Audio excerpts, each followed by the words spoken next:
Hello everyone. Back again with film recaps. In this video, I'm going to recap one of the horror thriller films from 2018, titled The Strangers, Pray at Night. Before we get to the storyline, I'd like to wish everyone a happy and great day. Without further ado, let's get straight to the storyline. The movie opens in a secluded trailer park at a place called Gatlin Lake, and we see a truck pull up in front of one of the trailers. Inside, an elderly couple is sleeping peacefully, until the wife awakens to the sound of a loud knock. She carefully approaches the door and peers outside, only to see the empty truck. And then, when she turns around, she sees a masked girl, dollface, and the figure quickly kills her off screen. The girl then goes to the bedroom, and lies down next to the old man, who's still sleeping. The scene then cuts to the next day, where we see a married couple, Cindy and Mike, packing their belongings to go somewhere. It turns out their teen daughter, Kinsey, has a very rebellious nature, so she's being admitted to a boarding school. Before sending her away, they plan to spend some time at Uncle Marvin's trailer park, which happens to be in Gatlin Lake. The family soon drives off, and on the way, they pick up their son, Luke, who's playing baseball with his friends. Luke is annoyed that he has to go, but Mom insists that this is their last chance to spend time together as a family before Kinsey departs. Luke taunts his sister for causing trouble for their parents, and reveals how they've spent a fortune on her boarding school. The siblings begin to argue, while Cindy leaves a voicemail for Uncle Marvin, explaining that they're running late. After driving for a while, they reach a diner, where everyone begins to eat except for Kinsey. She remains outside by the car, smoking a cigarette. Cindy arrives to console her, but the spoiled brat complains about having to go to boarding school, and says it is normal for teenagers to make mistakes. However, Cindy argues that some mistakes are beyond repair, and that all she wants is the best for her daughter. In the following scene, the family arrives at the trailer park late at night. They notice that the place is extremely quiet, with no sign of anyone nearby. Slightly confused, they proceed to the park's front office, where Cindy grabs the key left for her designated trailer. She doesn't see her uncle anywhere, but does find a note from him, saying he will meet them the next morning. Following this, Cindy returns to the car, and the family heads to trailer number 47. They soon arrive at the trailer, and begin to settle in. They discover that it is stocked with food and other essentials. But then suddenly, someone knocks at the door. Cindy goes to check, and sees a young girl standing in the dark. She's looking for someone named Tamara, but Cindy calmly explains that it's the wrong address. Upon hearing this, the young girl doesn't say a word and quietly leaves. The family is slightly perplexed by the bizarre scenario, but decide not to dwell on it. Later, the parents suggest playing a card game, and ask the children to join them. Luke agrees and puts his phone on the table, but Kinsey, as usual, remains stubborn. Mike then goes over to her and has a heart-to-heart conversation. He explains that sending her away is difficult for them as well, but they are doing this for her own good.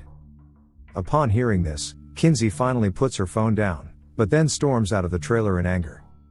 Mike tries to go after her, but Cindy stops him, and asks Luke to go instead. The boy is hesitant because he doesn't get along with his sister, but at his mother's insistence, he eventually agrees.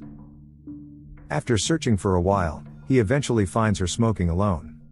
Cindy scolds him for coming after her, but Luke tries to convince her that boarding school isn't such a bad thing. She can start fresh in a new place and become who she wants to be, but Kinsey doesn't seem to be impressed by his pep talk. Back at the trailer, Mike is concerned that they made the wrong decision regarding their daughter's future. But Cindy disagrees, reminding him that they tried everything to correct her behavior. Just then, they are interrupted by a knock on the door, and it turns out to be the same young woman from earlier. She asks about Tamara again, and Mike inquires if she's alright. But the freak doesn't say a word and simply leaves. This spooks the couple slightly, and they decide to go find their children. Meanwhile, Kinsey and Luke are wandering around the area, when they come across a trailer with its door open. Since they have nothing better to do, they decide to enter and fool around. Suddenly, they hear a loud thud coming from the bedroom. The siblings nervously head inside, where they are relieved to find that it's just the family dog. But then, they see "hello" written all over the windows with blood. Kinsey also notices something covered with a sheet and, to their horror, they find the mutilated remains of their uncle and aunt under it. Turns out this is the same couple we saw at the beginning of the movie. The siblings immediately run away from the trailer, and they soon find their parents, who have also been looking for them. The siblings then explain how they discovered Uncle Marvin and Aunt's mutilated bodies in their trailer. Worried, Mike instructs the girls to go back to the trailer and call the cops, while he and Luke investigate the crime scene. Upon returning to the trailer, Kinsey is still shaken and continues to cry. But as Mom is comforting her, they suddenly realize that all of their phones have been smashed on the table. One of them appears to be operational, so Cindy tries her best to call the police. But unfortunately,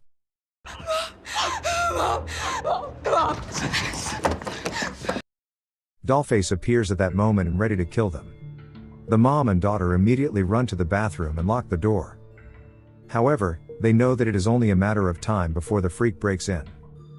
The duo soon notices a sunroof window in the ceiling, and decides to escape through there. They manage to open the window, but by this time, Dollface has also broken the door. Cindy reacts quickly and pushes her daughter outside. Unfortunately, when it's her turn, Dollface arrives, and brutally stabs the poor mom in the stomach. Kinsey watches it all go down right in front of her eyes. Moments later, she tragically passes away, and Kinsey has no choice but to run away from there. On the other hand, the father and son arrive at Uncle Marvin's trailer. Mike is shocked to see the mutilated bodies, and he immediately grabs the landline to call the cops, but discovers that the wire is severed.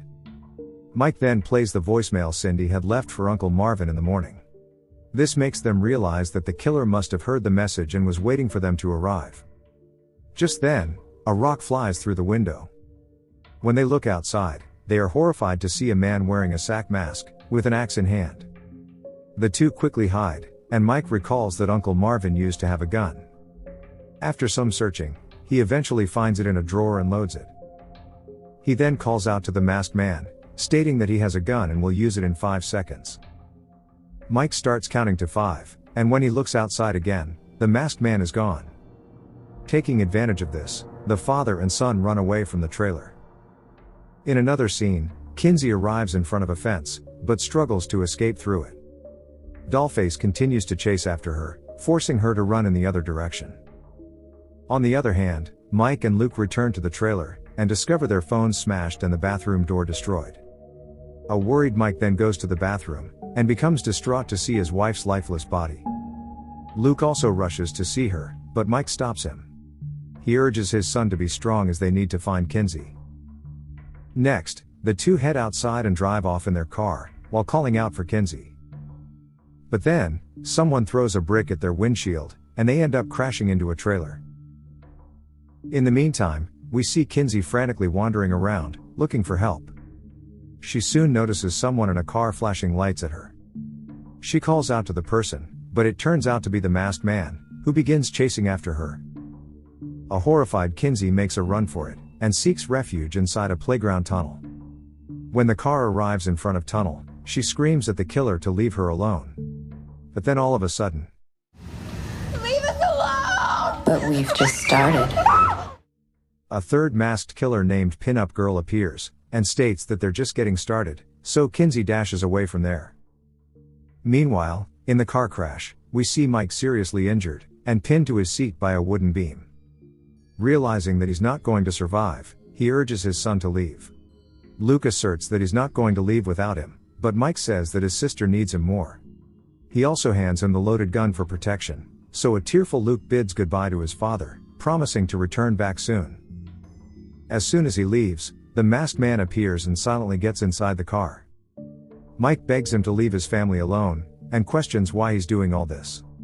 But the killer doesn't speak a single word, he instead turns on the music in the car.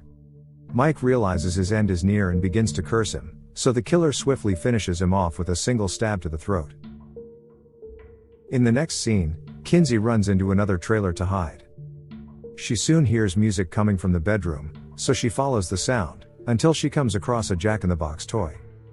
Unfortunately, this turns out to be a trap as Dollface suddenly appears.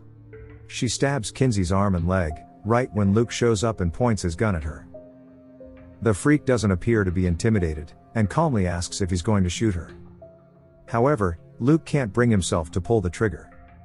Kinsey requests the gun so she can shoot the psycho, but Luke refuses and leads her away from there. Afterward, the siblings discover another empty trailer, and climb in through a window. Luke then tends to his sister's injuries, but she experiences a mental breakdown. She feels guilty for not being able to help mom, but Luke asserts that it's not her fault. However, their moment is cut short when the killers ram their truck through the trailer wall, forcing the siblings to jump out of a window.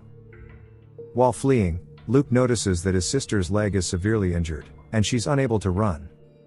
So, he hides her on a porch, and asks her to remain there until he returns. He now plans to go to the park's front office and call the police, and it is here that Kinsey says she loves her brother. Next, Luke arrives at the front office, and manages to get a hold of 911. He explains the situation to the operator, but the call is cut short before he can provide more important details. Moments later, weird noises start coming from all directions. This scares poor Luke, so he grabs a golf club, right when pin-up girl shows up behind him, while the masked man begins to bang on the front door. Luke runs through the back door, and arrives at a large pool. And then all of a sudden, he easily knocks pin-up girl down with the golf club. But as he proceeds to remove her mask,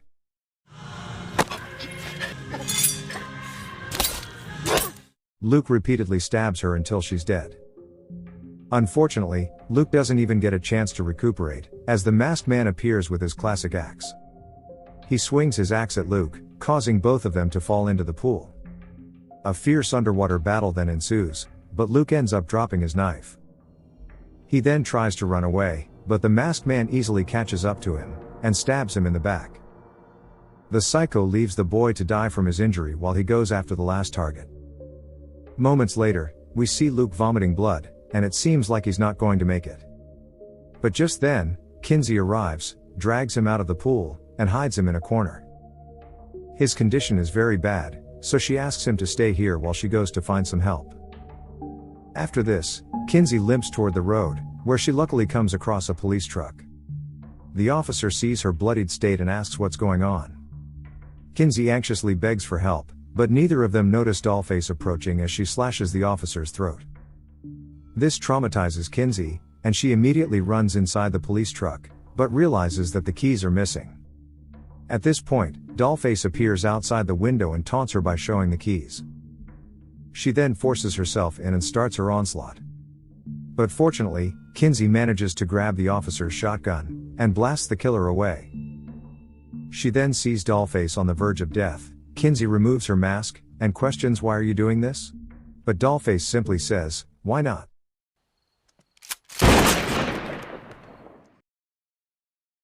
Next, she gets inside the vehicle, and decides to head to her brother. But the masked man suddenly crashes into her truck with his own. He does so numerous times, causing Kinsey to be thrown outside. But at this critical moment, a stroke of luck favors her. The masked man's vehicle appears to be stuck and it is spilling gasoline.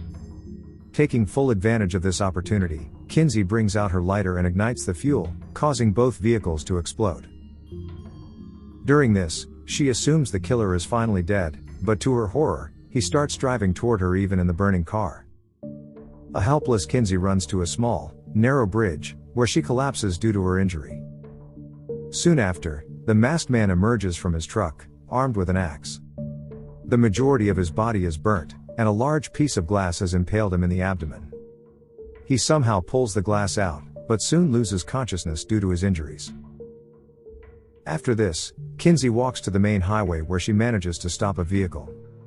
A woman asks what's happening, but she instantly returns to the vehicle as it turns out the masked man is back again. Kinsey quickly climbs onto the back of the truck, while the masked man also jumps in. Fortunately, Kinsey finds a baseball bat, which she uses to bash him in the head. This knocks him off the truck, and he appears to be dead. In the final scene, we see Luke recovering in the hospital, while Kinsey sits by his side, lost in contemplation. The horrors of the night before will traumatize her throughout her life, but at least they made it through.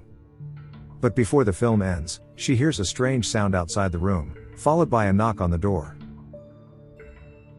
Okay guys, thanks for watching. See you again in the next video.